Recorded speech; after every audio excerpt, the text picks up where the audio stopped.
লালমনিরহাটের পাটগ্রাম সীমান্তে আন্তর্জাতিক আইন লঙ্ঘন করে খুঁটি ও বেড়া দেওয়ার চেষ্টা করেছে ভারতীয় সীমান্তরক্ষী বাহিনী বিএসএফ। এ সময় বিজিবি সদস্যরা বাধা দিলে সরে যায় তারা।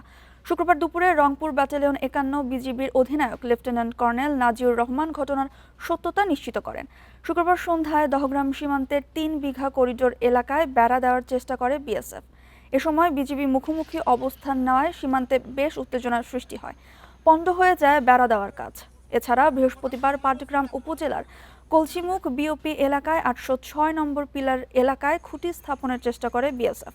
এ সময় সীমান্তের ১৫০ গজের ভেতরে যে কোনো ধরনের স্থাপনা নির্মাণে বাধা দেয় বিজিবি। পরে বিএসএফ সদস্যরা কাজ বন্ধ করে সেখান থেকে চলে যায়।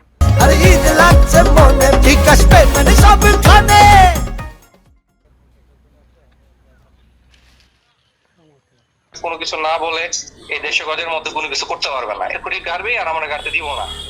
এইটা নিয়ে মোটামুটি কতক্ষণ চলছে। তারপর একটা পর্যায়ে যখন আমাদের লোকজনের করাইয়েতে ওরা ফেরত যেতে বাধ্য হয়েছে।